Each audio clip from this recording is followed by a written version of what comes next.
কিছু সাহাবী নবীজির কাছে গিয়ে বলছেন, ইয়া রাসূলুল্লাহ, ইয়া হাবিবাল্লাহ, নবী গো, ওগো নবীজি, আপনার পিছনে নামাজ পড়া একজন সাহাবী যার নাম হলো আলকামা, ওই আলকামার জবান দিয়ে কালেমা বের হচ্ছে না গো নবীজি, এখনই যেন মওত হয়ে যাবে, এখনই জানি তার রূহটা বের হয়ে যাবে। ওগো নবীজি, বিষয়টা কি বুঝতে পারছি না, কিন্তু আমরা না বুঝতে পারি, আমার নবী বুঝতে পারে। জোরে বলেন সুবহানাল্লাহ। আমার নবী বলছেন, সাহাবারা গো, আমার আলকামার আব্বা মা কি বেঁচে আছে নাকি? বলে, আমরা যতটুকু জানি আলকামার বাবা দুনিয়াতে বেঁচে নাই, আলকামার মা দুনিয়াতে বসে বেঁচে আছে।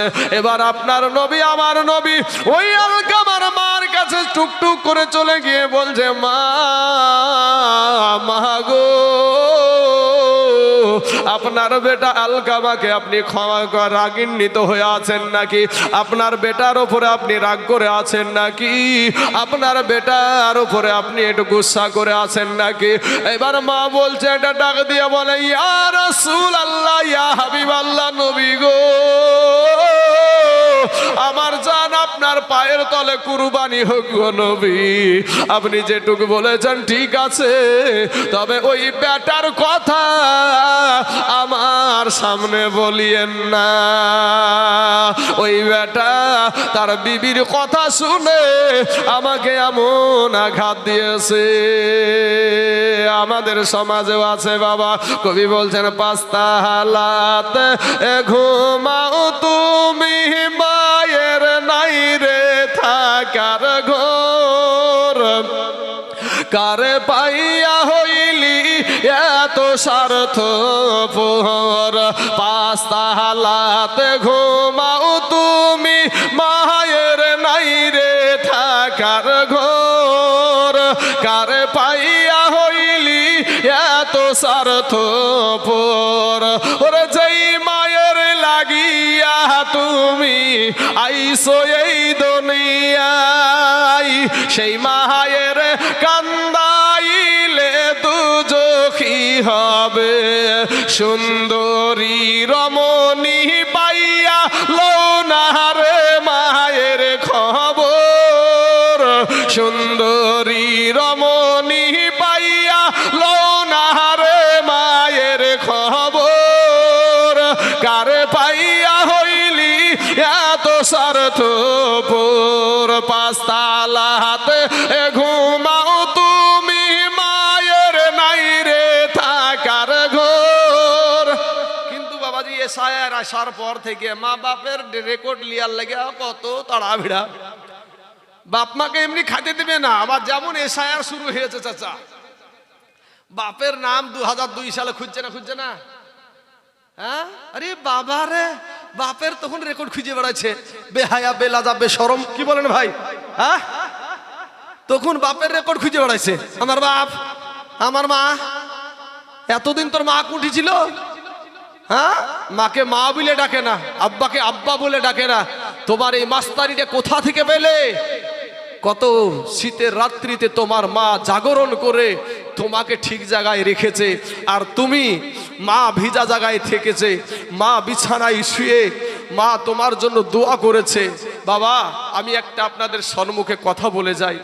আমি জিয়াউল ভাইয়ের বিহায়ের সামনে গল্পটা করলাম, অনেক ভালো মানুষ, তো আপনার এই গল্পটা আপনাদের সম্মুখে বলে যায়। আমি যখন সাত পাড়ার হাফেজ, আমার এই মাঞ্জা থেকে নিজ ধরটা পুঙ্গু হয়ে গিয়েছিল বাপ। আমি যখন 7 পাড়ার হাফেজ, এটা আমার সাথে ঘটেছে বাপ। 7 পাড়ার যখন আমি হাফেজ, তখন আমার এই মাঞ্জা থেকে নিজ ধরটা পুঙ্গু হয়ে গিয়েছিল। আমাকে দেখে সবাই ভারী হয়েছিল বাবা, কিন্তু যেই মুর্শিদাবাদের জমিনে বর্ডারের কোলে আমার মাকে রেখে এসেছি, আমার মা বাইরে, আমার মা ভারী হয় নাই। আমার মাও মা, তোমাদের মাও মা, কথা ঠিক না ঠিক ভাই? হ্যাঁ বাবা রে, আমার মা যেমন আমাকে দেখে ভারী হয় নাই, তোমাদের মাও ওই রকম তোমাদেরকে দেখে ভারী হয় নাই। একটা মায়ের যদি 5টা বেটাও হয়েছে, কোনো বেটার প্যার দেখে মা ভারী হয়নি। কিন্তু মা জননীর পেট দেখে তুমি সন্তান ভারী হয়ে যাও। কেমন ছেলে তুমি ভাই। শোনা, আমি বলবো ভাই তোমাদেরকে একটা এখানে আজকে তোমাদেরকে একটা আমি প্রমাণ দিয়ে যাই ভাই। শোনা মানিক, একটা প্রমাণ নিয়ে যাও। আজকে যদি কোনো মাকে মা না বলে, আজকে রাতের যাই মা বলে ডাকো ভাই। শোনা, কেউ যদি মাকে মা বলে ডাকো ভাই রে, আমার মা জননীর কলিজা বাবাজি কত যে আনন্দিত হয় এই ডাকটা শোনার জন্য। এতটুক ডাক মা শব্দটা শোনার জন্য নিজের মা জননী তার স্বামীকে আব্বু ডাক শোনাবো এই আশা নিয়ে নিজের শরীরটা একেবারে সুন্দর শরীরটাকে চাকুর তলে দিয়ে দেয়। কথা ঠিক না ঠিক গো চাচা? চাকুর তলে দিয়ে সিজার করে, তারপরেও বলে ডাক্তার গো আমার সন্তানের যেন কিছু না হয়, আমার সন্তানের যেন কিছু না হয়। মা ডাক শোনার জন্য এত পাগল, আর সেই মহিলাকে সেই মাকে তুমি মা বলে ডাকো না ভাই রে। যুবক শোনা, আমি তোমাদেরকে একটা প্রমাণ দিই। আজকে এই বাজার থেকে বেশি লাই তুমি একটা মিষ্টি কিনবা, কিন্তু তার আগে আরেকটা কথা বলি। শ্বশুর বাড়ি যাবেন তো শ্বশুর বাড়িতে যদি যাই, দুইটা যদি মিষ্টি, মাত্র দুইটা মিষ্টি যদি চাচা নিয়ে যাওয়া যায়, সালাইজ ভাইজ বুঝেন আপনারা না কি বলেন গো? মানে বড় বিবির বড় ভাইয়ের বিবি, বিবির বড় ভাইয়ের বিবি, আমরা বলি সালাজ ভাই। আপনাদের দেশে কি বলে আমি জানি না বাবা, শালার বউ। তো শালার বউর সাথে বাবাজি আমাদের সমাজে তো এখন এর কি ঠাট্টা জায়েজ করে দিয়েছে নাকি গো? আমাদের সমাজে এটা করেছে কি? ইসলাম জায়েজ করেনি, ইসলাম ধর্ম জায়েজ করেনি, এদের থেকে বেশি দূরে থাকতে বলেছে। কিন্তু আমাদের সমাজে যদি বাবাজি বাড়িতে যদি জামাই আসে, আর জামাইয়ের সাথে যদি বাবাজি শালার বইয়েরা ভালো করে একটু কথা না বলে, পর্দা টর্দা করে যদি চলে, তো শাশুড়িতে বলবে আমার জামাইটা আসলো তো ভালো করে একটু কথাও বললো না, হ্যাঁ বইয়ের এত বড় কলিজা হয়ে গেছে। আছে না নাই গো চাচা? শুধু হাসলে হবে না, এটি ঠিক, এটি কথা বলে আমাদের সমাজে এরকম কথাই বলে। কিন্তু বাবাজি ওই দুইটা মিষ্টি নিয়ে যদি যান, তো ওই শালার বইয়ের, এটাকে আপনারা কি বলেন এই জায়গাটাকে? আমরা কহিনা বলি। হ্যাঁ কইনি, কোনই কোনই কোনই, তো কোনই হোক আর কহিনা হোক আর কে নিয়ে হোক, তো ওই শালার বইয়ের এই কইনের গুতা দিয়ে পাঞ্জর কানা করে ফেলবে। কথা বলেন ঠিক না ঠিক? যে তুমি কাজ পাওনি, দুইটা মিষ্টি লিয়ে উঠি হেজা। শাশুড়ি আম্মাকেও যদি বিচার দেন যে মা আপনার বৌমা আমাকে দেখেন দেখেন দিনই বিরক্ত করছে, তখন শাশুড়ি আম্মা তোমারও যে কাজ নাই, তুমি আইন বানা তো আইন বাইনা, দুইটা মিষ্টি দিয়ে তুমি কি বলে উঠিয়েছ? শাশুড়ি মাও খুশি না, আর এতগুলা নেবে, এতগুলা না হলেও আর পেট ভর্তি হবে না বাবাজি। কিন্তু আপনি আজকে রাত্রিবেলায় দুইটা মিষ্টি কিনেন, দুইটা মাত্র, যে মার কাছে যে মাকে ডাক দেন, মা গো ও মা আমার পকেটে টাকা ছিল না মা, দুইটা মিষ্টি কেনার মতন টাকা ছিল, এই দুটো মিষ্টি আমি তোমার জন্য নিয়ে এসেছি, তুমি খেয়ে একটু খুশি হও। বলেন মা খুশি হবে না বেজার হবে গো? খুশি হবে। কিন্তু শাশুড়ির বাড়িতে কইনের গুতা। ভাই শোনা, যুবক ও নৌজওয়ান তরুণ, তুমি আমার কালেমার ভাই, তোমাদের পায়ে হাত দিয়ে বলি ভাই রে, মা বাপকে কষ্ট দিও না। ওই মা জননী বলছেন ইয়া রাসূল আল্লাহ, ইয়া হাবিব আল্লাহ, নবী গো আপনি সবার কথা বলেন গো নবী, আমার বেটা আলকামার কথা আপনি বলিয়েন না, আমার বেটা আমাকে এমন আঘাত দিয়েছে গো নবী, নবী গো আমি আমার বেটাকে আমি ক্ষমা করতে পারবো না। আমার নবী বলছেন মা গো আপনি যদি আপনার বেটাকে ক্ষমা না করেন গো মা, আপনার বেটা জাহান্নামে জ্বলবে গো মা, জাহান্নামে জ্বলবে। আপনি মা হইয়া কেমন করে সহ্য করবেন? মা জননী বলছে ইয়া রাসূল আল্লাহ, ইয়া হাবিব আল্লাহ, নবী গো জাহান্নাম। দুরূদে পাক পড়েন আল্লাহুম্মা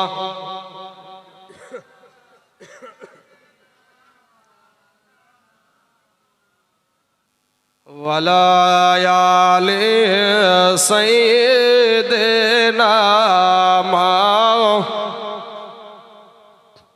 সাল্লাল্লাহু আলাইহি ওয়াসাল্লাম ডাক দিয়া বলছেন ইয়া মা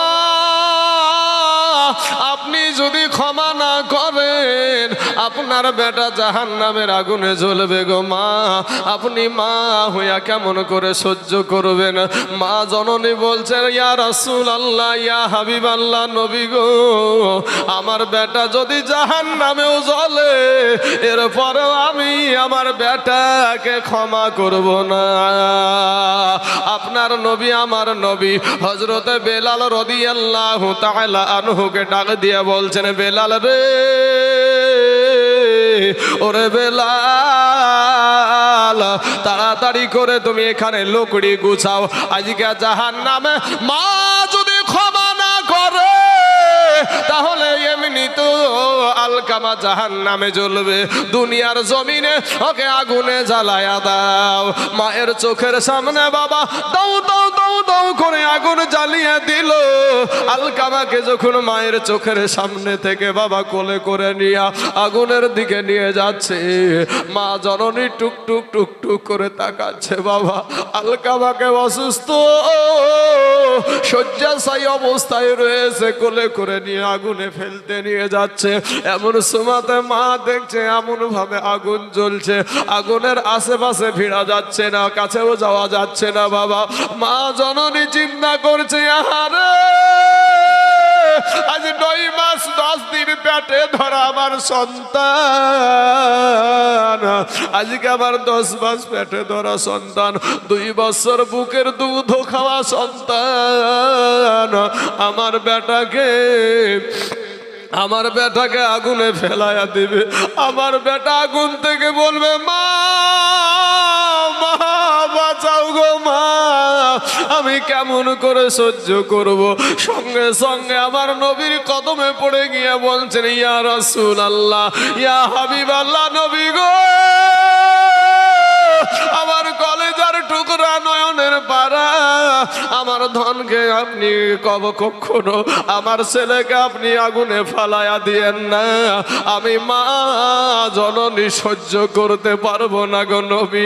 আমি মা, আমার বেটা আলকামাকে আমি মাফ করে দিলাম। জোরে বলেন সুবহানাল্লাহ। সঙ্গে সঙ্গে বাবাজি আলকামার মুখ দিয়া বেরিয়ে গেল কালেমা লা ইলাহা ইল্লাল্লাহ, লা ইলাহা লা ইলাহা ইল্লাল্লাহ মুহাম্মাদুর রাসূলুল্লাহ সাল্লাল্লাহু আলাইহি ওয়াসাল্লাম। বাবাজি আমার সোনা মানিকের, আমার ভাই জানেরা গো, ওগো আমার আব্বা জানেরা, আমি 2টা বিষয় নিয়ে আপনাদের কাছে আলোচনা করলাম। কি? একটা হলো মুসলমানদের আদর্শ। চোর কোনোদিন, মুসলমান ভাইয়ের, আমার বাবারা, যত মানুষ আছেন ধর্ম বর্ণ নির্বিশেষে যত মানুষ আছেন ভাই, চোর কোনোদিন নামাজি হয় না, আর নামাজি কোনোদিন চোর হয় না। ঠিক না বে ঠিক ভাই? চোর কোনোদিন নামাজি হয় না, আর নামাজি কোনোদিন চোর হয় না। কথাটা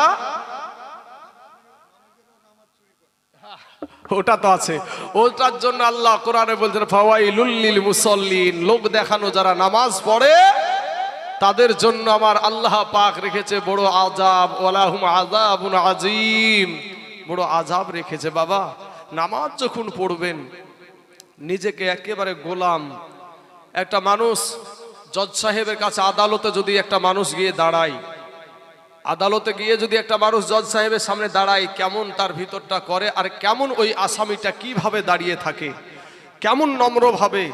কিন্তু আপনি যা করলেন কি বাবাজি, ওযুটা ভালো করে করলেন কি করলেন না ঠিক নাই, কোন জায়গায় পানি ঠেকলো কি ঠেকলো না, যাইয়া বাবাজি দেখছেন যে রাকাত তো ছুটিয়ে যাবে, ছুটি গিয়ে একেবারে বাবা দাঁড়িয়ে গেলেন। ও বাবা, নামাজ পড়লে নামাজ পড়ার মতন পড়েন। নামাজ এমন একটা জিনিস, সেটা হলো নামাজের উপহার হলো আল্লাহর জান্নাত। জোরে বলেন সুবহানাল্লাহ। নামাজের উপহার হলো আল্লাহর জান্নাত।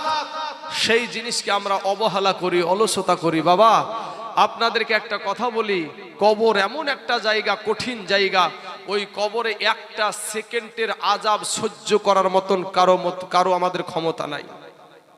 কোন মানুষ যদি একটা বার যদি কবরের আযাব দেখে নাই ভাই, জীবনে কোনোদিন তার মা জননীকে দাফন করবে না, জীবনে কোনোদিন তার আব্বাকে দাফন করবে না। 500 বছরের রাস্তা জাহান্নামের আগুন দূরে থাকতে আপনার আমার দেহের মাংসগুলা খসে খসে জমিনে পড়ে যাবে। আব্বাজান, আপনি যদি মুমিন হয়ে দুনিয়া থেকে যান, ওই কবরটা হয়ে যাবে আপনার জন্য জান্নাতের টুকরা। আর যদি কমিন হয়ে যান, তো একটারায় ৭৭ থেকে ৯৯টা বিষধর সাপ আপনার কবরে ছেড়ে দেওয়া হবে। আজ আপনারা মুসলমান কেন, কি কারণে মুসলিম বলা হয় আপনাদেরকে? মুসলমান এই কারণেই বলা হয় যে আমরা এক আল্লাহকে মানি। কথা বলেন ঠিক না বে ঠিক? আমরা একমাত্র আল্লাহর কাছে আমরা মাথা নত করি। কথা ঠিক না বে ঠিক গো? তাই বলে বাবাজি সব মাথা নত করা কি বাবাজি এক জায়গায় ভিড়িয়ে দিয়েন না। আমাদের এখানে আমার পূর্বে একজন পীরজাদা ওয়াজ করছিলেন, কি যেন নামটা,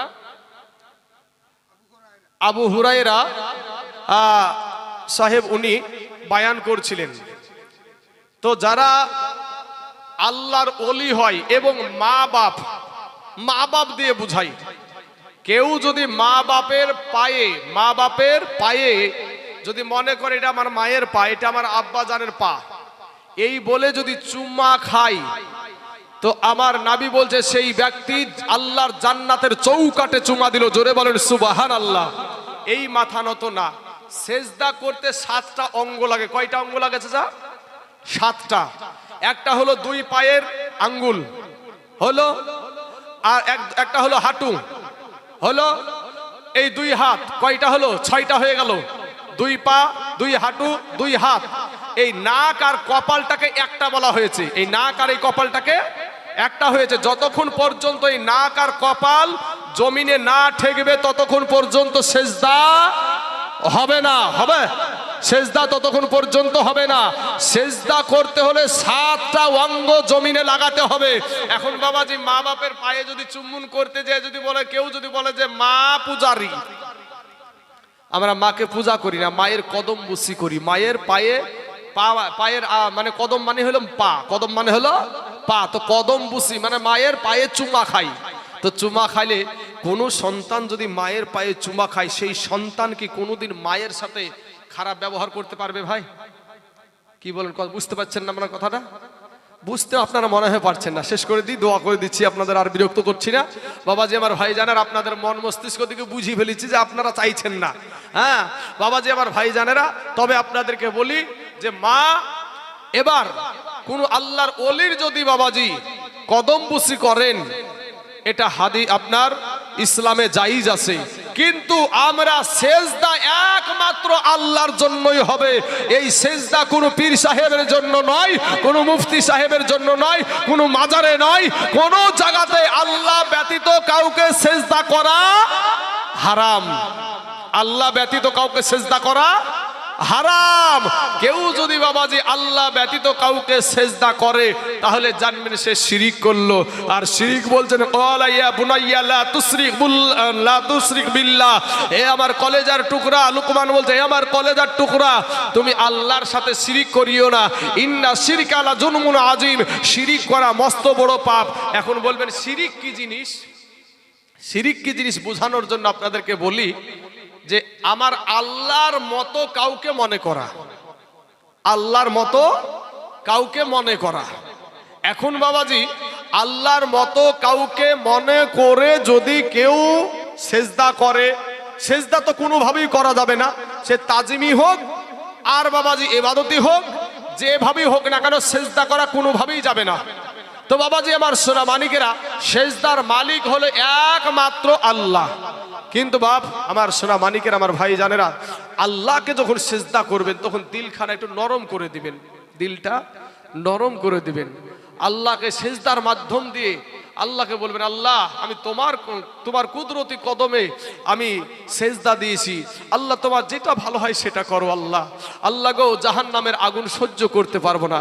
এ বাপ আমার আল্লাহ বলে, বান্দা তোকে বড় দুর্বল করে সৃষ্টি করেছে। আল্লাহ কোরআনে বলছেন খুলিকাল ইনসানু দাঈফা। আল্লাহ ইনসানকে তথা মানুষকে বড় দুর্বল করে সৃষ্টি করেছে। জোরে বলেন সুবহানাল্লাহ। আমার আল্লাহ বলে, বান্দারে তুই যেমনি দুর্বল, তুই দুর্বল হওয়ার কারণে তোর উপরে আমার মায়াটাও বেশি। জোরে বলেন সুবহানাল্লাহ। শুধু দুর্বলের উপর আল্লাহর মায়া এরকম বেশি না বাবা, এরকম না, আমাদেরও দুর্বলের উপরে মায়া বেশি ভাই, আমাদেরও দুর্বলের উপরে মায়া বেশি।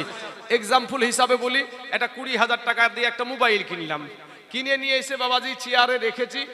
দুইটা আমার বেটা, একটার বয়স, কথার কথা বলছি এটা, দুইটা বয়স, দুইটা ছেলে, একটার বয়স হলো 4 বছর, একটার বয়স হলো 12 বছর। তো 12 বছর ছেলেটা করেছে কি, মোবাইলটা ফেলে দিয়ে ভেঙে ফেলেছে। বলেন ভাই, এক আধ থাপ্পড় লাগাবো না লাগাবো না গো? যে আমি কত শখ করে একটা মোবাইল কিনে নিয়ে 20,000 টাকা দিয়ে, আর তুই ফেলে দিলি, ভেঙে ফেললি, এক থাপ্পড় লাগিয়ে দেবো। ওই একই দোষ 4 বছরের বেটাটাও করেছে। বাপ তো জানছে একে এক থাপ্পড় দিলে তো এর কলেজা শেষ। বাপ তখন চোখ রাঙিয়ে বড় বড় চোখ করে তাকাচ্ছে। তো বেটা বুঝতে পারছে যে আমি দোষ করেছি, আমার বাবা এর জন্য রেগে গেছে। বেটার ওই ছোট্ট বেটাটার চেহারার আকৃতিটা আলাদা হয়ে যায়, হয় না? চেহারাটা আলাদা হয়ে যায়, কারণ বাপ রেগে গেছে এটা বুঝতে পেরে ভয়ে কিন্তু সে কিন্তু আলাদা হয়ে যায়। সঙ্গে সঙ্গে মারা তো দূরের কথা, কোলে তুলি নিয়ে বলে, ও বাপ তোমাকে বলিনি, তোমার ভাইকে বলেছি, তোমার মাকে বলেছি, এরকম করে কথাটা বলিনি আমরা, হ্যাঁ? তাহলে বোঝা যায় দুর্বলের উপরে আমাদেরও মায়াটা বেশি। আমার আল্লাহ বলে, বান্দারে আমি তোর আল্লাহ, আমি তোকে বড় দুর্বল করে সৃষ্টি করেছি রে বান্দা। ওরে বান্দা, তোর চাইতে শক্তিশালী জীব আমি উটকে বানায় আছি, তোর চাইতে শক্তিশালী জীব আমি হাতিকে বানায় আছি, তোর চাইতে শক্তিশালী জীব আমি মহিষ বানায় আছি, তোর চাইতে শক্তিশালী জীব আমি গরু বানায় আছি, তোর চাইতে শক্তিশালী জীব আমি বাঘকে বানায় আছি। ওরে বান্দা, আমি তোর আল্লাহ, তুই দুর্বল হওয়ার কারণে আমি তোর উপরে মায়া করে আমি ওই শক্তিশালী চোপায়া জানোয়ার গুলাকে আমি তোদের গোলাম বানায়া দিয়েছি। জোরে বলেন সুবহানাল্লাহ। ঠিক বললাম না ভুল বললাম গো? একটা উট মানুষের ইশারায় চলে না, চলে না ভাই? একটা হাতি মানুষের ইশারায় চলে না, চলে না? একটা বাঘ মানুষের ইশারায় চলে, একটা মহিষ মানুষের ইশারায় চলে, একটা গরু মানুষের ইশারায় চলে। কিন্তু বাবা, যেই আল্লাহ পাক এতগুলা জিনিস আপনার আমার জন্য সৃষ্টি করলো, সেই আল্লাহকে আমরা সেজদা করতে রাজি না। সেই আল্লাহ যে হুকুম করেছে সেই হুকুম মানতে রাজি না। যেই নবীর আদর্শতে কোনো ভুল নাই, সেই নবীর আদর্শ মানতে আমরা রাজি না। ভাইজান, আজ আপনার পোশাক, হাইরে পোশাক, মা বোনেদের হাইরে পোশাক, হাইরে টাইট, টু টাইট, কোন টাইট, এই টাইট। বাবাজি রাস্তা দিয়ে যাচ্ছে তো মনে হয়েছে যেন শ্রীদেবী যাচ্ছে, হ্যাঁ? শ্রীদেবী সাজার খুব শখ।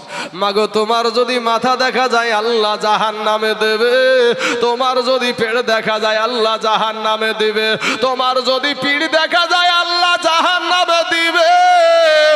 ও মা, তোমার কোন অঙ্গটা আল্লাহ জান্নাতে দিবে গো? ও মা, ফিরে এসো। মাগো, তোমাদের কোনো সম্মান ছিল না, তোমাদের কোনো ইজ্জত ছিল না।